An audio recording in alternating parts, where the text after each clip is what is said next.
Israel. Now, you remember that they had just fought a great battle, and Syria, I can't think of it, Ben-Hadad. Okay, I had to look at my notes to remember his name. They beat them up. You know, they really had a great victory because the Lord was with them in this. And anyway, it says here, Ahab did something wrong. He let Ben-Hadad go free. He even made a pact with him.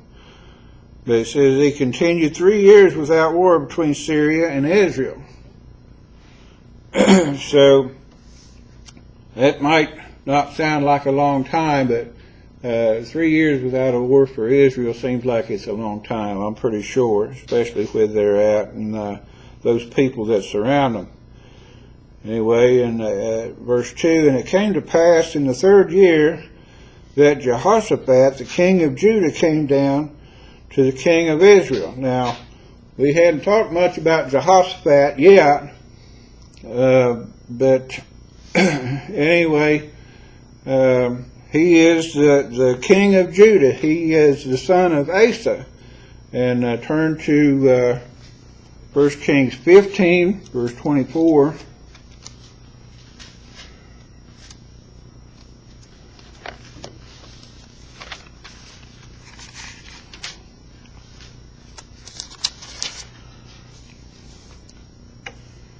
And Asa slept with his fathers and was buried with his fathers in the city of David his father, and Jehoshaphat his son reigned in his stead.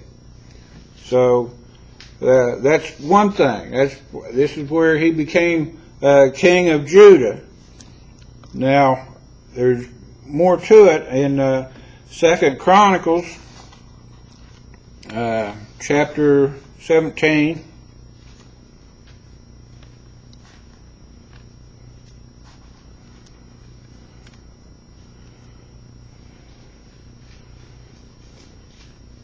And verses 1 and 2.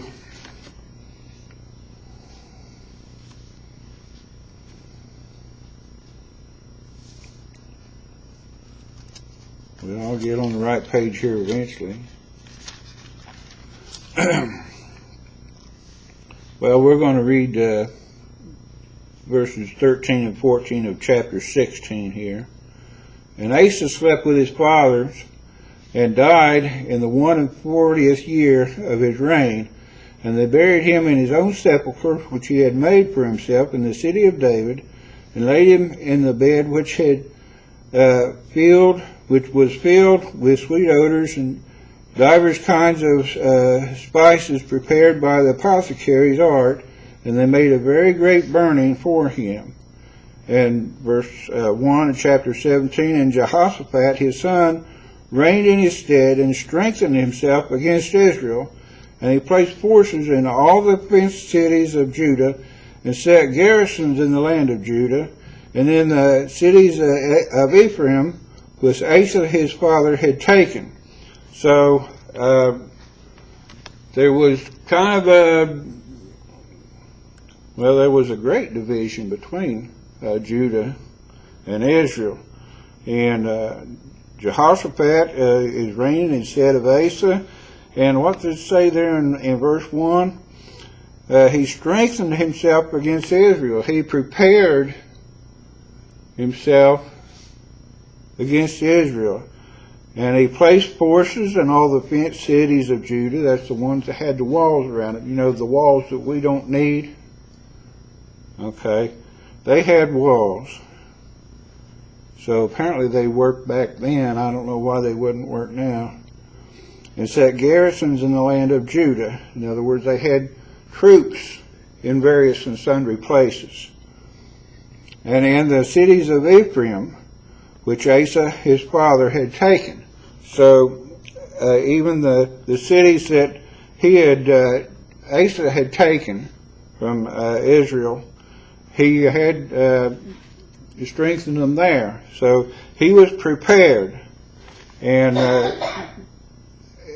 you need to be prepared. We need to be prepared. Now, I'm glad that Brother McCool didn't take Midland off the prayer list. They had a meeting last week. We don't know the outcome of that meeting yet. We might not know it for a long time. We might not know it till the Lord comes back. But we can pray for results. Maybe there's no body getting saved or anything like that. But if you think about revival meeting, it's for us. That's for us. We're the ones that need revived. The ones that aren't saved, they need vived, not revived. People that don't know the Lord, they don't know they're lost.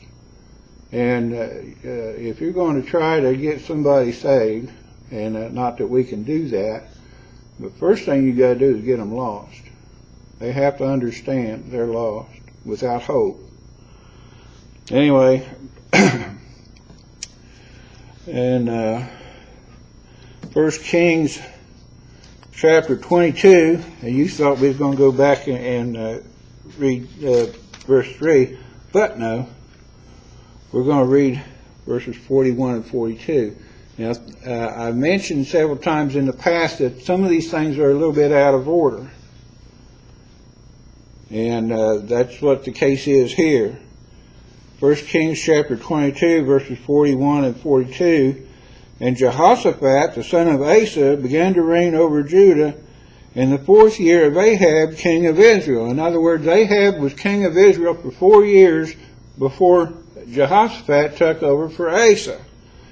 And Jehoshaphat was 35 years old when he began to reign, and he reigned 25 years in Jerusalem, and his mother's name was Azubah, the daughter of Shilhi. So now we get the time period that Jehoshaphat is king of Judah, and we know how long he reigned. So there's a reason for that. We're getting pretty close to the end of Ahab's reign here. Anyway, in verse 3, and the king of Israel said unto his servants, Know ye that Ramoth in Gilead is ours, and we be still, and take it not out of the hand of the king of Syria.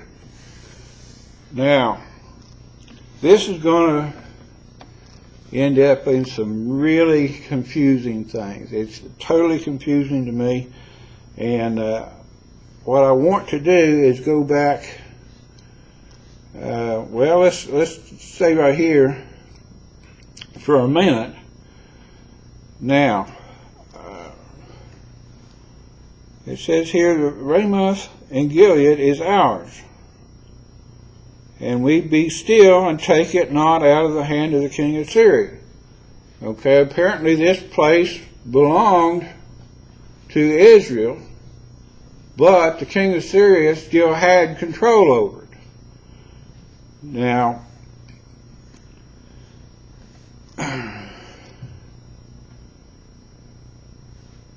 if you turn back to 1 Kings chapter 20, verses 33 and 34, this is after the second whooping that Syria took at the hands of Ahab through the power of God. And his servants had told him that the king of Israel was a nice guy, and he might let him go and everything like that. So he came out, and in verse 33, now the men did diligently observe whether anything would come from him, and did hastily catch it. And they said, Thy brother Ben-Hadad, now Ahab had called Ben-Hadad his brother in the verse prior to this. Anyway, and they caught it. Okay, this is something we can use. Thy brother Ben-Hadad. Then he said, Go ye, bring him. Then Ben-Hadad came forth to him, and he caused him to come up into the chariot. Now, here's where the confusion starts. According to some, and it's in italics here, Ben-Hadad in verse 34 has been added. There are some that think it shouldn't be there. And there are some that think it should be there. I'm going to leave it there, but I'm going to give you both sides of the argument. Anyway, the first one, which Gil says that Ben-Hadad shouldn't be added there. And if you read 33 and 34 together without Ben-Hadad being there, and it makes sense. At least it does here. And so I'll start partway through verse 33. Then Ben-Hadad came forth to him, and he caused him to come up into the chariot, and said unto him, The cities which my father took from thy father I will restore, and thou shalt make streets for thee in Damascus, as my father made in Samaria. Then said Ahab, I will send thee away with this covenant. So he made a covenant with him and sent him away. Now that is what some say it should be. In other words, Ahab is the one doing the talking here. At least in the first part of verse 34. Now, what others say is that Ben-Hadad was the one doing the talking, and Ben-Hadad said unto him, The cities which my father took from thy father I will restore, and thou shalt make streets for thee in Damascus, as my father made in Samaria. Then said Ahab, now this is the reason I think that this is the way it was, that Ben-Hadad was the one doing the talking, because it says, Then said Ahab. So apparently somebody else was talking, and then Ahab was talking. Then they said, Ahab, I will send thee away with this covenant. So he made a covenant with him and sent him away. So I'm going to leave it the way it is. That's what the book says, and I appreciate Gil. I use him a lot, but I think he's wrong in this one. Also, if you leave Ben-Hadad in there in verse 34, it makes more sense when you get back to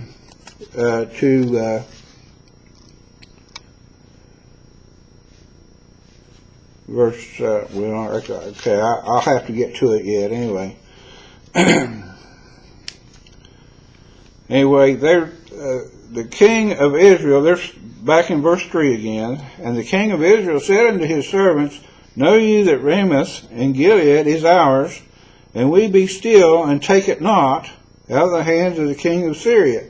Now, if you remember, we just read it, Ben-Hadad promised to give back all the cities that his father had taken from Ahab's father, Omri, I think. Yeah, Omri. Anyway, now there's a little confusion there, because there's no mention of him losing any cities.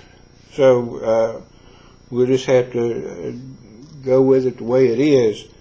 But anyway, so he's thinking that Ben-Hadad then has not kept his promise, and he has kept Ramoth and Gilead to be his own, instead of giving it back like he had promised. Verse 4, And he said unto Jehoshaphat, Wilt thou go with me to battle to Ramoth Gilead? And Jehoshaphat said to the king of Israel, I am as thou art, my people as thy people, my horses as thy horses. So in other words, he says, I'll go with you. Whatever you need, we're going to do it together. Now, we're going to come up on something here that next verse, something that he should have said first. And a lot of times we talk before we think, and that's just about always a mistake. Anyway, verse 5, and Jehoshaphat said unto the king of Israel, Inquire, I pray thee, at the word of the Lord today. In other words, let's find out what the Lord has to say about this. So instead of saying, yeah, let's do it, you know, I'm with you all the way, and he said, and then, well, let's check with the Lord. You check with the Lord first. You check with the Lord first, and that includes everything in your life. Now, sometimes you do things without thinking about it. I mean, you get up in the morning and you comb your hair, both of them, the left one and the right one, and you know, there's things that you just do out of force of habit. Okay, those are not necessarily things that you have to check with the Lord on, but if there's anything else to consider, I mean, it doesn't hurt even in that to ask the Lord to guide you throughout the day, to always seek His will in our life, and I believe that He'll show us what He wants us to do. But it's, you know, inquire, I pray thee, at the word of the Lord today. In other words, right now. He wants to know before everything gets started, you know, if the Lord's in this. And again, he should have asked this first. And, okay, I'll tell you what, I'm going to stop there. I knew we was going to get sidetracked on that, and I didn't explain it very well at all, but hopefully if you'll study that and try to understand it the way I tried to understand it, and the reason, there's other things, the reason that it makes sense for Ben-Hadad to be in that verse, his name being in that verse, is because this makes sense then. This part right here makes sense. Okay, they had peace for 3 years, and all of a sudden Ahab wants to go fight a battle and take a city away from him. And I believe that was because he didn't do what he promised. He didn't give the city back. Anyway, we'll take up there next week, hopefully, and maybe get a little bit farther. We might even put Ahab in the ground. You never know what's going to happen. Anyway, stay tuned and be ready for the pastor. He's going to have a great message.